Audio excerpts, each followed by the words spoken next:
The following is a paid issue advertisement. If the vote count is accurate, then how come the number of voters is different? And if it's not accurate, then why was it certified? We are suing Letitia James and the New York State Board of Elections for a conspiracy against fundamental rights. This is not about who won. It's not about what party. It's about the fact that they don't care about your rights. Paid for by RealAmerica.vote, a DBA of New York Citizens Audit Civic Fund, Incorporated. Go to RealAmerica.vote. The Dominic Carter Show on the Red Apple Podcast Network. And we are back, and joining us as always, and it's one of the segments I greatly look forward to, is former Congressman Peter King. Congressman, how are you? And I hope your family is well. Dominic, we're all doing well. In fact, this weekend I'm going down to New Orleans. My grandson Jack is graduating from Tulane University, so wow. How many grandkids do you guys have? My grandson Jack and my granddaughter Katie May, and she's 17, going to be 18 soon. Wow, so you're headed to New Orleans for the graduation. Yes, sir. It should be a good time. We're looking forward to it. That is wonderful news. I'm so glad to hear that. And if there's ever anyone that deserves such great news like that, it's you and your wife. So that's wonderful. Congressman King, I want to start this way. You and I have the perspective of going back to the 80s and remembering what New York City was like. Yeah. Wasn't pleasant, you know, the needles and the parks and, you know, kids, hypodermic needles, the kids couldn't play and so on. It wasn't as bad as the 70s, but it wasn't, I'm talking pre-Giuliani days. And here we are again, at least in the Bronx and some of the other boroughs. Specifically, what should the Jewish community do? Mamdani, you had last night's protest outside a synagogue. You had one, I believe, a week ago outside a synagogue in Manhattan. Mamdani is turning a blind eye as the mayor of New York City to what is happening to the Jewish community. What can the Jewish community do, if anything? Tell you, they're really in a difficult spot. I mean, we're talking about the 80s. I don't remember any type of anti-Semitic violence. I mean, there was violence, there was corruption, there was, as you said, there were the needles, there was drugs, there was the graffiti in the subways, the spitting on the windows when you come over the bridge. But really, I think you have to go back to the 1930s, and that's before your time and mine. That was the last time there was actually outward anti-Semitic demonstrations and riots. And that's why, I mean, it was much more than just a demonstration last night. That's a riot. If you're out there fighting with the cops, that's a riot, and that's just horrible. The answer is somehow, I think good people outside the Jewish community have to realize that the Jews may be targeted right now, but this is the Mamdani types, and that whole left-wing movement is really anti-American institutions, and anti-religion, really anti-whatever we consider to be traditional. So other organizations, other denominations, other ethnic groups have to somehow form some sort of unity, but also the media has to get more engaged. I mean, to me, it's wrong when somehow they try to suggest there's some kind of moral equivalence between people who support Israel and people who support Hamas or Hezbollah. I mean, there's no comparison there. We can have an honest debate over what Israel's policy should be. I mean, I support their policies, but that's subject to an honest debate, as our policies are subject to an honest debate. But not this type of racism and vile anti-Semitism that we see, and the violence and the marching in support of Hamas and Hezbollah, which are enemies of the United States of America and everything we stand for. So these are tough times, and I think Mamdani, as bad as he is, in many cases, is a symbol or a metaphor for what we saw with the riots up in Columbia University at NYU, and really in many cases, down in Brooklyn, throughout the city. And it may have really started with George Floyd and ebbed a bit, but now it's come back so strongly ever since October 7th, which you would have thought would have set off an avalanche of support for Israel. Instead, that is, unfortunately, somehow Israel has become the villain in all this, which to me It's disgraceful. So in answer to your question, it's going to be a long, hard fight. And I think good people from all, good men and women from all different races and religions have to come together. The media has to get much more involved in this and stop saying that this is a morally equal dispute here. This is really a fight for survival of our Western civilization. Well, Congressman, as far as the media goes, you and I both know, I know you're a scholar and a gentleman, so you're not going to call it for what it is, but I will, as a member of the Fourth Estate. These reporters, as I said earlier, they're trading access, and you know that game, Congressman, where I'll kiss your ring, you give me an interview, I'll kiss your ring again, you give me 2 interviews, and it goes on and on and on. There are reporters covering Mamdani for major television stations in New York City that should be removed immediately for their coverage. But the bigger point is, we already know that his wife is a racist and anti-Semitic, but, you know, you would think that he would want some fairness as the mayor of all the people. And it's like he's saying, I don't care what the Jews think.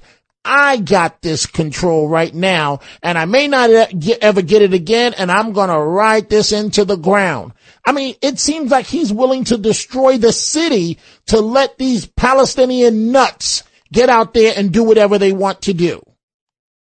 Well, I don't think he considers himself the mayor of all the city. I think he sees himself as the leader of a cause, and the cause is a left-wing ideology. In many cases, that embraces anti-Semitism. It embraces anti-Americanism. And again, as I said, it goes against what we would consider to be, traditional values and principles, family values, neighborhood values, and also obviously, support for the police. And the police in New York, the NYPD, do an absolutely phenomenal job, and yet they're the ones who are on defense. They're the ones who are on defense. And when you have the mayor, then he's enabled by the state attorney general. You have the governor, who has been such a disappointment, and she just seems to give him whatever he wants. There's almost 2 things you can count on. Whatever Mamdani asks for, the governor says no, and then a few weeks later she says yes. And it does seem to be a pattern there.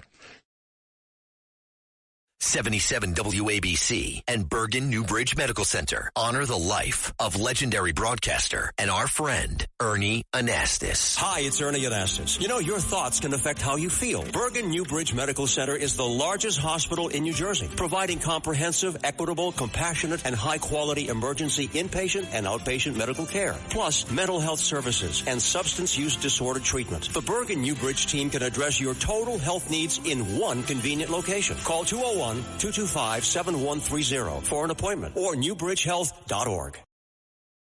So I think it's safe to say that if Blakeman wins, Mamdani is out. I mean, obviously he couldn't come into office and immediately fire him, but he'll sit and wait for one egregious situation to happen, and then Mamdani is done. What do you say, Congressman?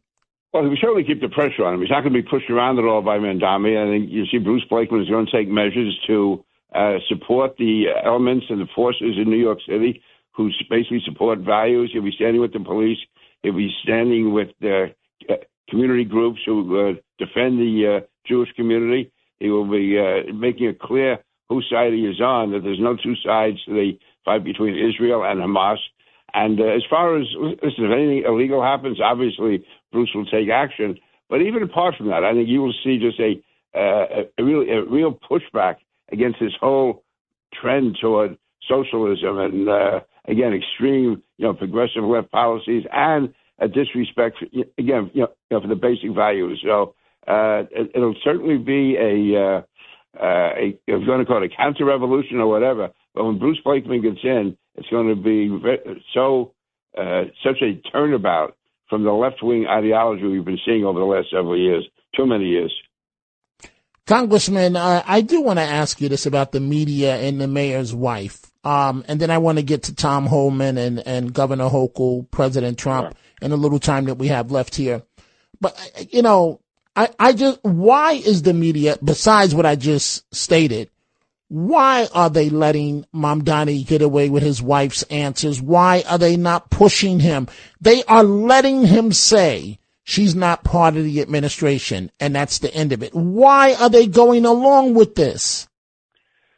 To me, they certainly should not be. I mean, she is his wife. They are close. It's not like some distant relationship. And if somebody has those extremely radical, offensive views, and you are living with them and you're as close to them as you could be, you really have to answer how you make that distinction. You can't just say, well, I'm in public life and she's not. I mean, obviously, she has an influence, and does he tell her that she's wrong? Does he say that your policies are wrong and your policies are hateful and your policies are damaging to the people of New York? It's one thing to say if a spouse says, I want a 10% tax cut, and the other guy says, I think you should have a 5% tax cut. I mean, those are illegitimate arguments. Oh, we should have X number of cops, or we should have X number of teachers. Then you're talking about differences of degree, honest, judgmental differences. But she is her views are so anti-American, anti-Christian, anti-Semitic, and so divisive.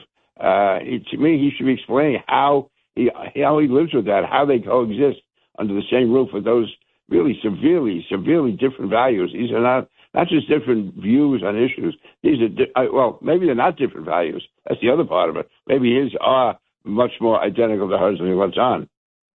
Well, if daddy feels that way, if the wife feels that way, then I think it's a safe bet that Mamdani feels that way. I want you to listen to this. Let's go back to Governor Hochul for a second.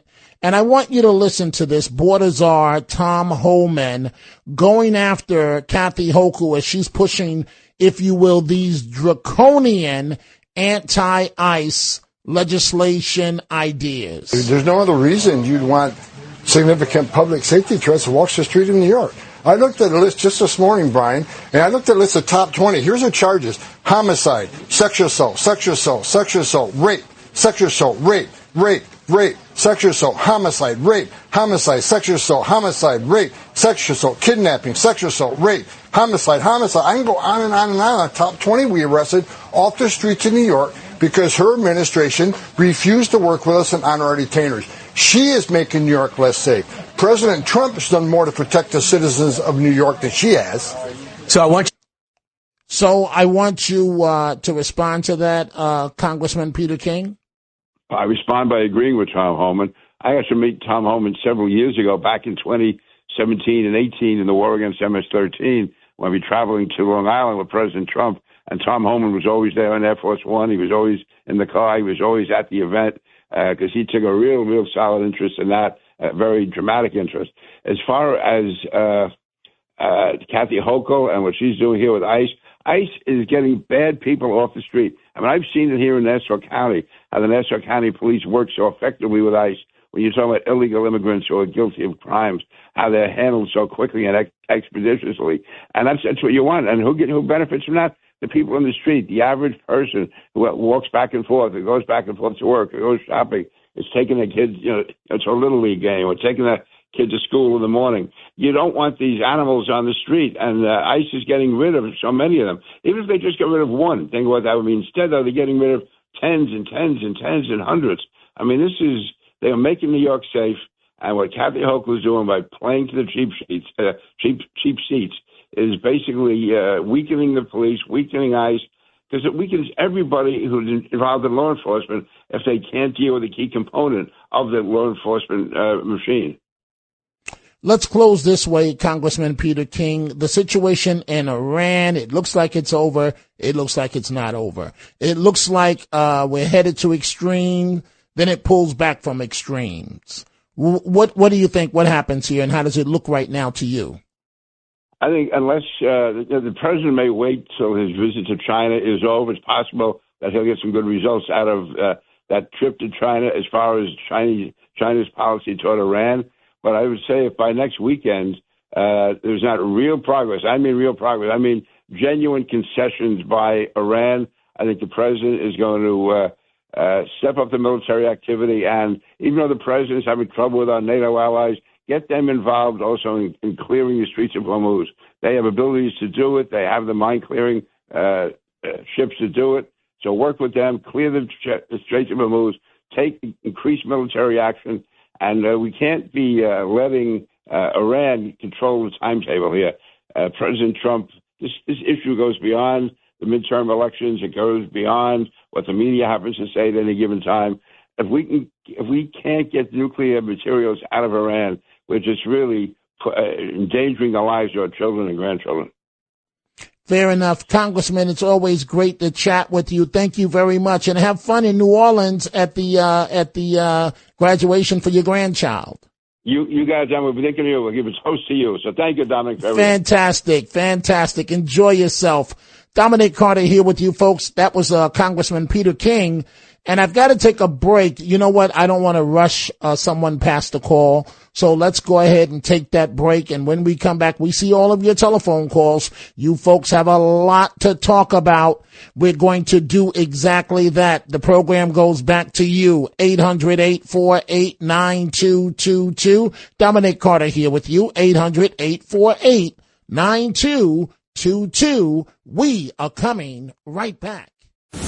Thanks for listening to The Dominic Carter Show. You can hear The Dominic Carter Show weekdays at 3 p.m. and Monday through Thursday at midnight and Sunday starting at 11 p.m. on 77 WABC. If you like the podcast, share it with your friends and listen anytime at WABCRadio.com and download the WABC Radio app. Hit that subscribe button on all major podcast platforms. Plus, follow WABC on social on Instagram, TikTok, Facebook, and X. See you next time for a new episode so you never have to wonder. What the heck is going on here?